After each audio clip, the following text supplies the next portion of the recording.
오늘 하나님의 말씀을 통하여서 또 은혜 받을 수 있는 그런 귀한 시간이 되기를 주님의 이름으로 축원합니다. 오늘 말씀을 전한 이후에 우리가 다 같이 뜨겁게 좀 기도하여야 되겠습니다. 이제 수요일에 우리가 모여서 우리 속회를 위하여서 또 우리 심령의 회복을 위하여서 다시 하나님 앞에 돌아가는 그런 귀한 시간이 되어야 될 줄 믿습니다. 또 이 나라와 이 민족을 위해서 기도해야 되겠습니다. 또 이렇게 어려운 코로나 상황 가운데 이 코로나를 살아가고 있는 이웃들, 우리 성도들을 위하여서 우리가 뜨겁게 기도하는 그런 기도회가 되어야 될 줄 믿습니다. 우리가 말씀 끝나고 우리 같이 뜨겁게 기도하는 시간을 갖도록 하겠습니다. 오늘 말씀은 씨 뿌리는 비유의 후속편이라고 말할 수 있습니다. 13장 우리 지난주에 전반부에 나오는 씨 뿌리는 자의 비유에 대해서 우리는 말씀을 같이 보게 되었어요. 결국 씨 뿌리는 자의 비유의 후편이라고 말할 수 있겠는데 오늘 본문 비유의 주제는 바로 천국 하늘나라가 되겠죠. 천국의 임재와 확장 그리고 완성을 자세히 설명해 주는 예수님의 귀한 보석과도 같은 그런 말씀입니다. 마음밭에 좋은 씨 복음을 뿌렸습니다. 그리고 이 복음이 자라나 천국을 이뤄가고 있죠. 이 씨가 이제 자라는 중입니다. 그런데 오늘 성경 본문에 보니까 한 가지 문제가 생겼어요.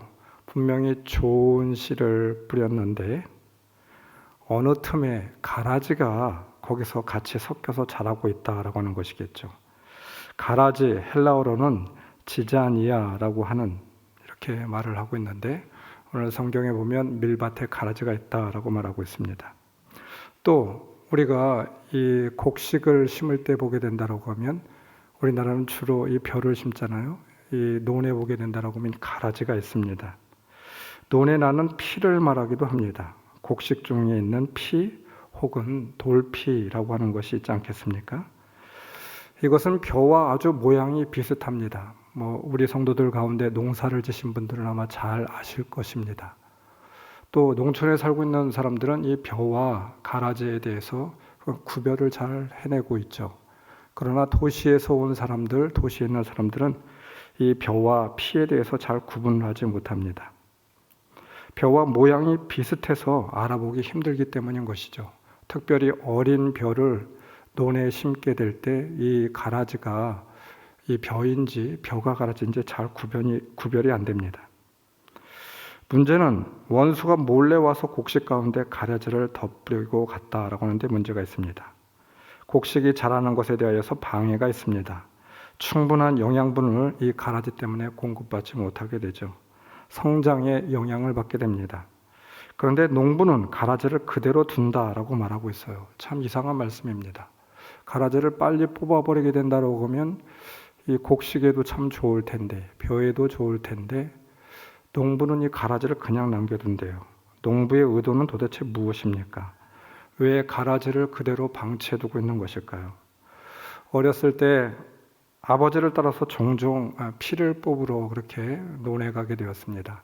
참 귀찮고 어려운 일입니다. 그런데 이 모를 내고 난 뒤에 보면 조금 자라게 된다고 하면 항상 이게 피가 같이 자라고 있어요. 그래서 아마도 농부들은 이런 자존심이 있는 것 같습니다. 논에 피가 이렇게 계속 자라게 된다고 하면 저 농부는 참 게으른 농부야. 이런 주위 사람들의 이런 시선 이런 것들이 좀 두려워서 그런지 농부들은 이렇게 피가 자라는 그런 부분에 대하여서 이 피를 이렇게 걸러내려고 하고 있죠. 저도 어렸을 때 아버지를 따라서 논에 가서 피를 뽑게 된다고 하면 잘 구분을 하지 못해서 어려웠던 적이 있습니다. 오늘 말씀은 이원론적인 말씀입니다. 가라지와 곡식에 대하여서 대비하여서 설명을 하고 있어요. 말씀의 핵심이 여기에 있습니다. 가라지와 곡식은 어떻게 알 수 있느냐라고 하는 거예요. 첫째로 여러분 가라지와 곡식은 우리는 어떻게 알 수 있을까요? 뿌리가 다릅니다. 가라지와 곡식이 비슷하여서 겉으로 보기에는 알 수가 없어요. 육안으로 구별할 때 농부가 아니면 구별할 수 없을지도 모르겠습니다. 농사꾼이 아닌 사람들은 가라지와 곡식을 잘 구분하지 못하여서 실수를 범하게 되죠. 가라지와 곡식은 어떻게 다릅니까? 겉으로 보기에는 비슷하지만 여러분 뿌리가 달라요. 가라지는 뿌리가 희고 곡식의 뿌리는 붉은색을 띠고 있습니다. 피를 뽑아보면 알 수가 있어요. 그리고 결정적으로 무엇이 다릅니까? 열매가 달라요. 결실이 다릅니다. 나중에 가을이 되어서 추수를 하려고 보면 열매가 맺히게 되는데 그 열매는 바로 벼의 열매가 아니죠. 벼 이삭과 같은 그런 열매를 맺고 있지만 가라지 열매는 완전히 다른 열매입니다. 까무잡잡한 그런 열매를 맺고 있어요. 그렇습니다. 가라지와 곡식이 잘 구분되지 않습니다. 그러나 뿌리가 다르고 열매가 다르다라고 하는 것입니다. 근원이 다른 것이죠. 바로 여기로부터 뿌리와 열매가 구별이 되는 것입니다. 우리는 예수를 믿는 사람들입니다. 우리의 뿌리는 무엇일까요? 하나님으로부터 비롯되고 예수 그리스도로부터 비롯됩니다. 바로 하나님이 우리의 주인이 되시죠. 그러나 믿지 않는 사람들은 사탄이 근원입니다. 죄가 근원이죠. 그러하기에 세상과 사탄의 지배를 받고 그렇게 살아가고 있는 것입니다. 가치관이 다르고 인생의 목적이 다르고 그러하기에 무엇이 달라질까요? 그들의 삶이 다를 수밖에 없습니다. 열매가 다를 수밖에 없습니다. 하나님의 백성들은 하나님의 자녀들이죠. 세상의 사람들은 사탄의 자녀가 될 수밖에 없습니다. 세상의 사람들은 죄와 세상의 만족과 쾌락을 위하여서 그 열매를 추구하며 살아가고 있지만 하나님의 백성은 하나님의 나라와 영광, 곧 궁극적으로 하늘나라를 위해서 살아가고 있는 사람들이죠. 세상 사람들은 지옥을 향하여서 살아가는 것이고 하나님의 백성은 천국을 향하여 살아가고 있는 그런 존재입니다. 또한 결정적으로 가라지는 열매가 다르다고 하였습니다. 이것이 가장 분명하게 차이나는 그런 부분입니다. 마태복음 7장 20절 너희 열매를 보고 너희를 알리라 말씀하고 있어요. 우리가 하나님의 사람이라고 하면 분명 드러나는 것이 있겠죠. 그것이 무엇이겠습니까? 성령의 열매, 하나님의 사람됨의 열매, 삶을 통한 열매, 이것이 드러내질 수밖에 없는 거 아니겠습니까? 예수를 구주로 시인하고 믿는 사람이 예수 믿는 사람입니다. 그러나 예수를 믿지 않는 사람은 고백이 없습니다. 교회를 다니지도 않아요. 정말 중요한 것은 예수를 믿는 사람들은 삶의 열매로 그렇게 보여지게 된다라고 하는 것입니다. 예수를 닮은 열매가 있지 않겠습니까? 그것으로 우리가 예수를 믿는 사람인지 확인할 수 있을 것입니다. 겉으로 보기에는 눈, 코, 입 다 있습니다. 또 말하는 것도 비슷해 보일지 모르겠습니다. 여러분 세상을 살아가는 그런 방법도 비슷해 보일지 모르겠습니다.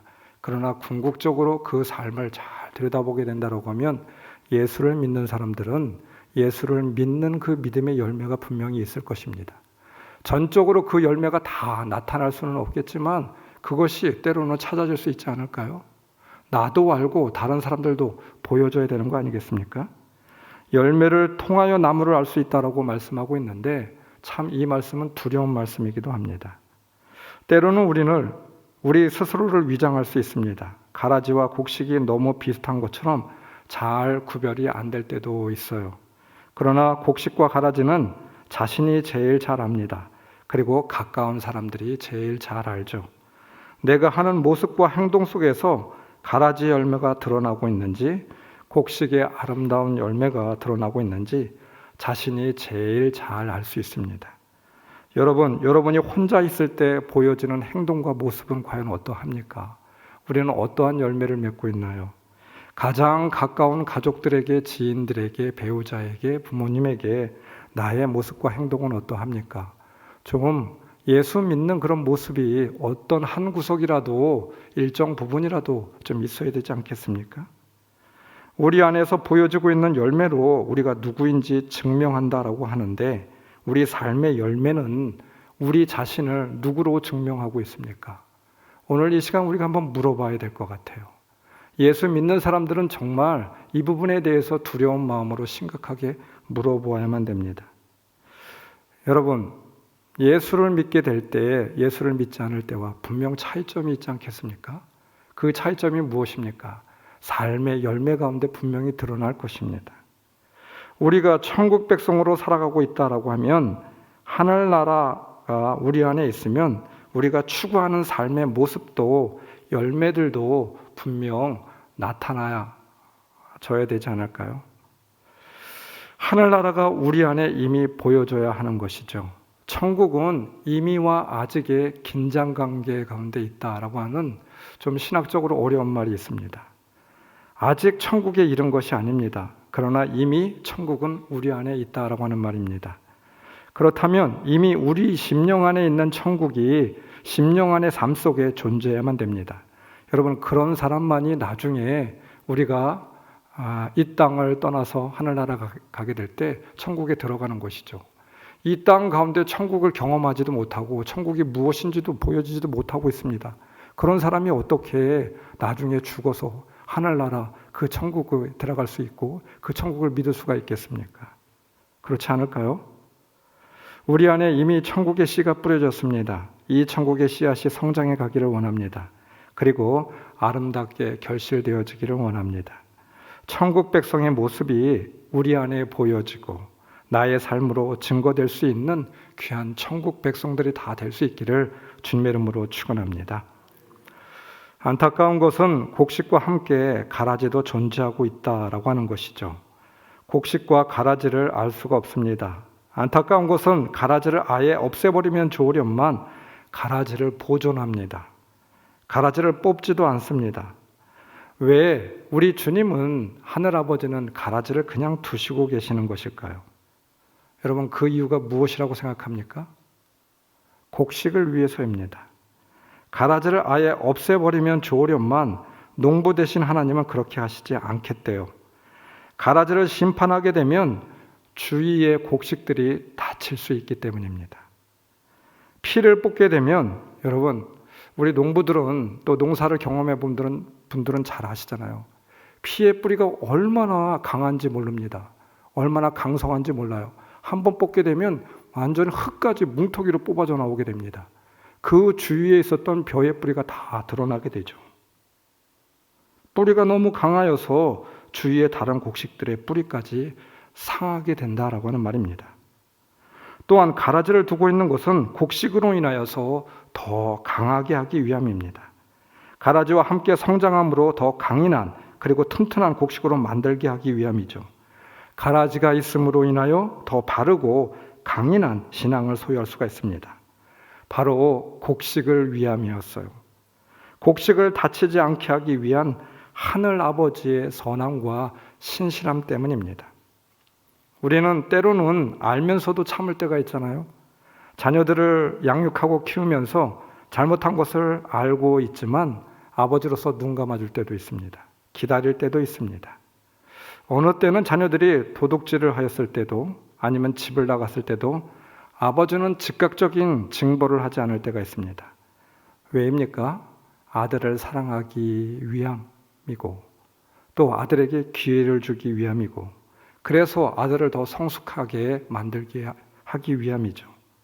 성경에도 이런 아버지가 있습니다. 탕자의 아버지는 방탕한 아들을 징계하지 않았어요. 아버지의 재산을 반 이상이나 더 호랑방탕하게 허비했던 이 아들 징계하면 되잖아요. 그렇지 않습니까? 그런데 성경에는 이 아버지는 그렇게 징계하지 않았습니다. 징계보다도 더 귀한 일이 있음을 더 선한 것이 무엇인지 이 아버지는 알고 있기 때문이었습니다. 인간관계 가운데서도 우리는 때로는 참을 때도 있고 즉각적인 심판을 내가 거둘 때도 있습니다. 왜입니까? 더 선한 것을 얻기 위함입니다. 때로는 인생에 있어서도 마찬가지겠죠. 가라지와 같은 불편하고 불필요한 원치 않는 장애물을 만날 수가 있습니다. 우리를 힘들게 하고 불편하게 하는 그런 요인들입니다.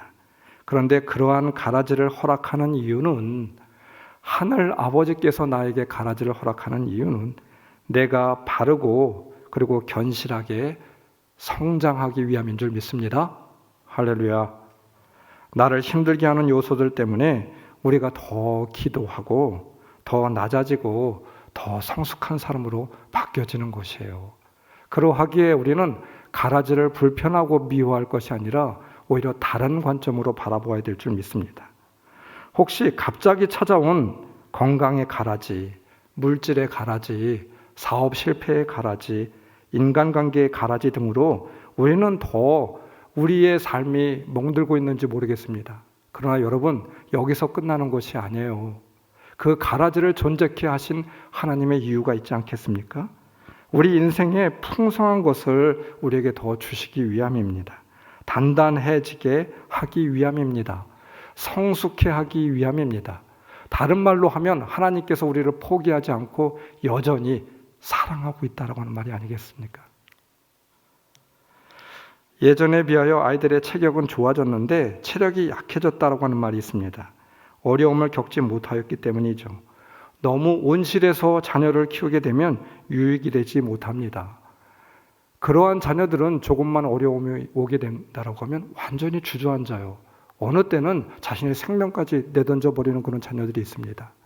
우리가 종종 정말 비극적인 그런 사건들을 보게 되면서 안타까운 것은 무엇입니까? 왜 저렇게도 약할까라고 하는 생각이 들지 않아요? 때로는 어려움과 인생의 눈보라를 맞으며 자라야지 삶이 튼튼한 인생이 되어가는 것이죠. 매도 맞고 이유 없이 욕도 먹으며 배신도 당하고 누명도 쓰고 곤혹을 치르면서 우리 인생이 더 견고해지고 성숙해지는 거 아니겠습니까? 강철 같은 사람으로 바뀌어지게 되는 것이죠. 여러분들에게 익히 말씀드린 그런 내용이 있어요. 여러분들도 잘 알고 있는 내용이기도 합니다. 스키피오의 눈물이라고 하는 말이 있습니다. 아프리카의 맹주 카르타고가 4년에 걸친 처절한 농성전 끝에 마침내 로마에 함락당하고 멸망을 당하게 되었죠. 로마에 대적할 수 있는 나라는 전 세계에 아프리카에 있는 맹주 카르타고밖에 없었다라고 합니다. 수백 년 동안 고대 세계의 패권을 놓고 이 로마와 카르타고는 팽팽히 맞서오게 되었습니다. 천하에 무서울 것이 없었던 로마 제국도 이 카르타고 때문에 굉장히 어려움을 많이 맞게 되었다고 하는 것이죠. 왜 그렇습니까? 이 카르타고에는 정말 천하의 명장 한니발이라고 하는 명장이 있었기 때문입니다.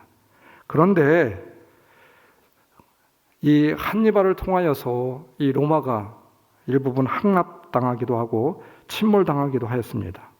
그러나 승자는 결국 로마였습니다. 어떻게 승리를 하였을까요? 스키피오라고 하는 장군이 이 카르타고를 멸망시키게 됩니다. 끝내 이 카르타고를 굴복시키게 되었고 로마는 전 세계를 이미 다 손에 얻게 된 것이었죠. 그때 정말 많은 사람들이 환호성을 불렀다고 합니다. 스키피오 장군에 대해서 정말 너무나도 귀한 장군이라고 칭송이 자자하였습니다. 온 백성이 감격하고 온 백성이 너무나도 기뻐하게 되었죠. 바로 그러한 때 스키피오 장군이 눈물을 흘리고 있었습니다. 옆에 있던 부관이 이렇게 이야기했습니다. 장군님도 너무나도 감격적이시죠. 이제 카르타고가 멸망하였습니다. 이제 전 세계는 로마의 것입니다. 얼마나 기쁘십니까? 이렇게 묻게 되었습니다. 그때 스키피오 장군은 아니라고 고개를 저었습니다. 내가 흘리는 이 눈물은 감격의 눈물이 아니라 비통의 눈물이라고. 왜 그렇습니까? 오늘은 승자인 우리가 기뻐할 수 있겠지만 그 거대한 카르타고 때문에 로마가 존재하였는데 이제 그 적수가 무너졌으니 우리 로마도 곧 무너질 수밖에 없다라고 하는 것이었습니다. 점차 국력이 쇠약해지고 언젠가는 우리도 저 카르타고와 같은 운명에 처하게 될 것이다. 나는 그것을 보고 지금 비통해하고 있다. 이런 유명한 말을 남기게 되었습니다. 여러분, 우리 인생에 있는 작은 어려움과 아픔들이 있어요. 어떻게 볼 것인가, 우리 믿음의 관점, 어떠한 관점을 갖고 바라볼 것인가 중요합니다. 어려움을 어려움으로 본다라고 하면 괴롭습니다. 왜 나에게 이런 일들이 생기나? 내가 무엇을 잘못했나? 하나님을 원망할 수도 있습니다. 때로는 가라지가 있는 것, 여러분 정말 감사한 일이에요. 하나님께서는 나를 위해서 가라지를 두시고 있다고 말씀하고 있는 것입니다. 나를 살리기 위해서 하나님의 깊은 배려인 것이죠. 그래서 우리는 가라지를 불평하거나 원망할 것이 아닌 인생에 가라지가 있다고 하면 하나님 앞에 감사하며 나아갈 수 있는 귀한 믿음의 그런 소유자들이 다 될 수 있기를 주님의 이름으로 축원합니다. 오늘 말씀 가운데 우리가 또 귀중히 여겨야 될 것이 있어요. 중요하게 바라봐야 될 것이 있습니다. 심판의 때가 있다라고 하는 말입니다. 여러분, 우리는 분명히 알아야만 됩니다. 심판을 하지 않겠다라고 하는 말씀이 아닙니다.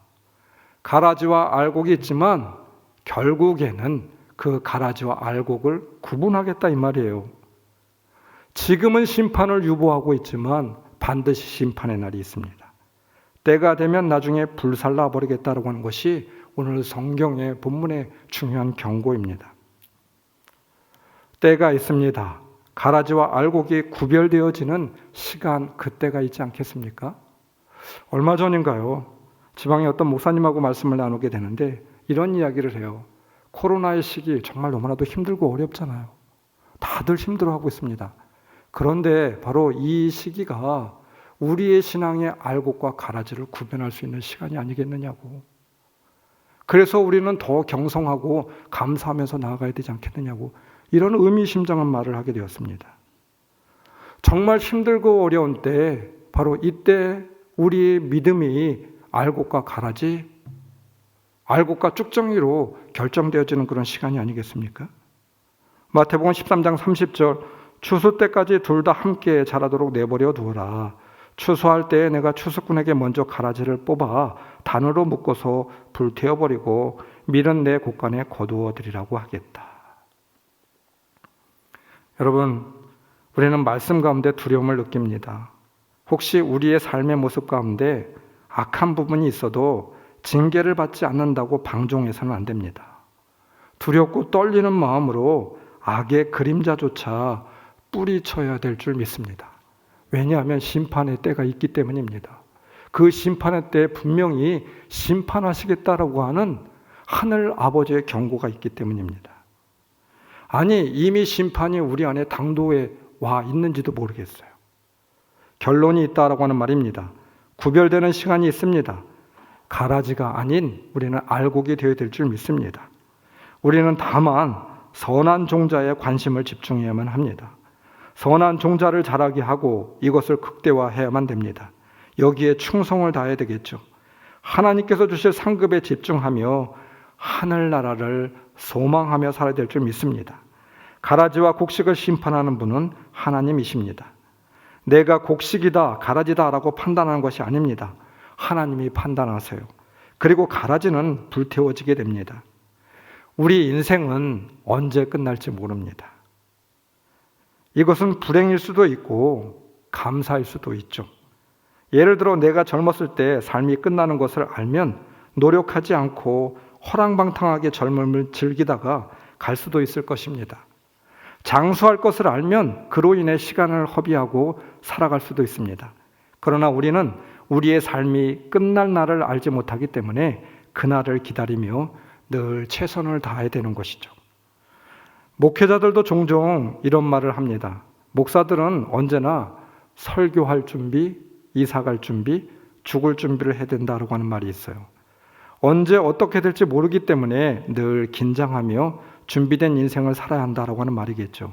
그것은 부담이기도 하지만 참 감사한 말이기도 합니다. 늘 최선을 다하는 삶을 살아야 하는 기본에 충실한 인생이 되기 때문인 것이죠. 우리 믿는 사람들이 아는 기본 사실 중에 하나는 예수님이 다시 오신다는 것입니다. 단 그 시기는 모릅니다. 그러기에 우리는 오늘 그 시간을 준비하며 살아야 되겠습니다. 오늘이 바로 심판의 날이라 여기며 살아가는 것이 우리 믿는 자의 지혜가 됩니다. 그런 사람이 바로 하늘나라를 소유할 수 있는 그런 사람들이 되는 것이죠. 심판을 준비하고 주님의 다시 오심을 기다리며 살아야 한다라고 하는 것입니다. 악한 사람도 선한 사람도 결국 하나님 앞에 설 날이 옴을 우리는 기억해야만 됩니다. 여러분, 오늘 좋은 것이 다 좋은 것이 아닙니다. 오늘 아무 일이 없는 것이 이것으로 다 끝난 것이 아닙니다. 그것을 아는 성도는 오늘 하루 신실하게 살아갈 줄 믿습니다. 오늘을 마지막이라고 생각하며 그렇게 살아가는 그런 성도일 줄 믿습니다. 혹 가라지의 모습이 나에게 있을까? 내가 가라지는 아닐까? 두려워하는 모습으로 살아가는 것이죠.